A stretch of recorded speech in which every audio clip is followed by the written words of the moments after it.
Very good morning, dear children. This video is for class 10 science chapter number 7, control and coordination, and this is lecture number 1. The topics that we are going to cover in today's lecture are introduction to the chapter, that what is this control and coordination all about, then nervous system in animals and the nerve cell. So all these three things we are going to start. So let us begin with the first topic, that how the control and coordination is happening inside the body. So children, to know about control and coordination, let's have some examples. So the first example is, if you touch any hot object. Another is, if you prick a pin to some part of our body. What if children, they shout in the playground but they do not make noise in a school library? Or doing 2 or more activities together, like just now I am taking your video lecture, I am speaking, I am writing, and I am also maintaining my camera. So these are the kinds of things that 2 or more activities, they are going on side by side. And how does this happen? So what all these activities are showing to us? That there is a control and some kind of regulation between them. So as all the living beings, they show some kind of movements as a proof for their living. They can be as growth movements or non-growth movements. Growth movements, for example, germinating seed. Non-growth movements like running a running cat, children's playing, cow chewing cud, folding and drooping of leaves in a sensitive plants. So what happens that we can have either plants or animals, about which we have to study that how they do control and regulate all the activities simultaneously. So plants, they have the growth and non-growth movements both. But animals, they have all the non-growth movements. They show all the non-growth movements. And how are they occurring? In response to changes in environment. Suppose cat is running. There may be a possibility that that cat has seen a mouse. Or that can also be possible that a dog is running behind her. Running behind it. Then another is, plants, they grow towards the sunshine. What is so special about the sunshine? Or chewing of cud, because this chewing of cud helps the further digestion by the animals. Now, closing of eyes, when more light is there, when very bright light is there, why is the closing of eyes happens? So all this is possible only when one system recognizes all the various events in the environment, that what is happening around us or inside us, and allow the movements accordingly. So in all these activities, there is something which is controlling and it is maintaining the relation or the regulation between the activities happening depending upon the response or changes in the environment. So this is our control and coordination is. This chapter is all about that what is that main system which controls and coordinates between all the activities going on. So how can we define control? Control is the power to restrain and regulation, or restrain and regulate, by which something can be started, slowed down, or stopped, or accelerated. So control is the power to restrain and regulate, so that something can be started, some activity, it can be slowed down or it can be stopped. Then we have the coordination. Co, joins, ordinates, regulated. So coordination is orderly working of different but interrelated parts so as to perform one or more activities very smoothly. So it's important that working orderly working of different but interrelated parts, so that all the activities can be performed smoothly. For example, the ingestion of food. Ingestion is just a process, just an activity of the complete digestive system of the body. But there are various activities which are going on in coordination with each other. For example, eyes, they locate the food, nose registers its smell, hands pick up the food and take it in the mouth. Mouth opens, teeth and jaw muscles, they take part in the mastication, and saliva moistens the food, and so on till the digestion and excretion of the waste material. So all these activities are interrelated with each other and they are very smoothly going on. So there is some kind of coordination between all the activities going on. So what happens? That there is one system who coordinates and control all these activities going on inside the body. So in animals, it is controlled and coordinated by the help of nervous or muscular tissues.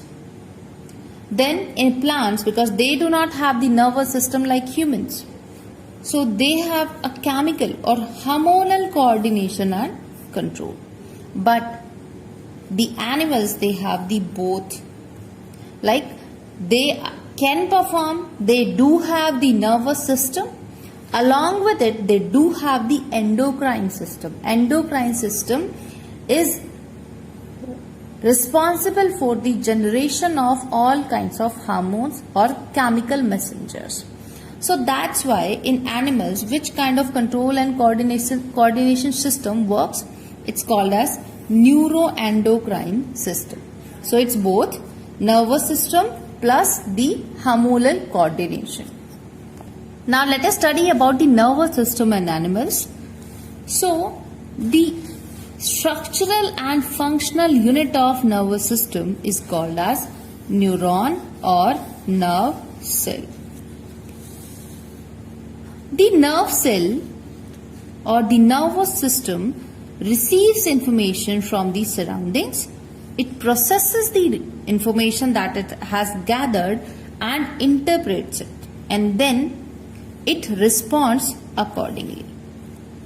So what is being done here? That we are getting the information from somewhere, or we are getting some kind of stimulus from somewhere. Then the nervous system, it receives, processes, interprets the signals, and then it orders some kind of muscles or some kind of hormones to respond accordingly. The system also passes the information from one internal system to another. So the basic structural and functional unit of the nervous system is neuron, which respond to a stimulus. What is a stimulus? Stimulus is a factor including any change in the external and internal situations of an organism. And to what kind of the stimulus? That can be mechanical or chemical. Reaction of organism after the intake of the information, interpretation of the system, the reaction of the organism towards that stimulus is called as response. So, to receive the signal or the sensory information from outside or internal, chemical changes or mechanical changes, we have some kind of receptors and effectors. Effectors which will give the reaction to that stimulus. So we have some receptors and effectors. We have many types of receptors. Some of them are here. The first is the photoreceptor. Photo means light. So these photoreceptors are present in our eye on the retina so that they can detect the light coming from the images. These photoreceptors are rod and cone cells present on the retina. Then we have phonoreceptors. Phono means sound. The phonoreceptors, they occur in the inner ear to detect the sound. Then we have olfactory receptors or olfactoreceptors. Olfactoreceptors are basically for smell, which occur in our nasal cavity to detect any kind of smell. Then we have gustatoreceptors, which are called as receptors for taste. So they occur in the buccal cavity or the mouth so that they can detect the taste. Then we have thermoreceptors. Thermo means temperature. So they are able to detect the temperature. And where are they present? They are present in our skin. Then we also have tangoreceptors. Tangoreceptors, they respond to the touch on the skin. So they are also present in the skin. So how the receptors, they receive? Receptors, they receive any kind of change in internal or external environment. They give the information to the sensory neuron. Sensory neuron gives the information to the brain. Brain receives the signal, interprets it, and then after processing, it gives it to the motor neuron. Then motor neuron gives the message to the effector, which will give the reaction now. So that was all about the how do we respond to any other stimulus. Then what are the various functions of nervous system? Nervous system provides the information from one system to another. It controls and coordinates the voluntary and involuntary activities. Voluntary, that happens by themselves. Involuntary, which are not going on by themselves, they need some kind of chemical messages to them so that they can be initiated. Then to assimilate the experiences. By performing the previous activities, the nervous system, it creates memory, intelligence and learning. Now let us have a gist of what is this endocrine system, neuroendocrine system. So neuroendocrine system is made up of two parts, nervous system and the endocrine system, which carries the chemicals and hormones. Neuron is the structural and the functional unit of the nervous system. It is the longest cell in the body and sometimes its length can be approx 1 meter as well. And the neurons, they are specialized for reception, integration and transmission of information. That means in our body, in the nervous system of our body, we have different kinds of neurons which are specifically designed for reception of the information. Some are specifically doing the integration of the information and some are doing the transmission work. Parts of the neuron. If we talk about its structure, it is having mainly three parts. One, cell body, which is also called as cyton. Second, dendrites. Third, axons. Dendrite and axon, they together are called as neurites. So here we have a beautiful structure of the neuron. It's very simple to make. I have made it by myself. And see, so this is one neuron having three parts. Cell body. This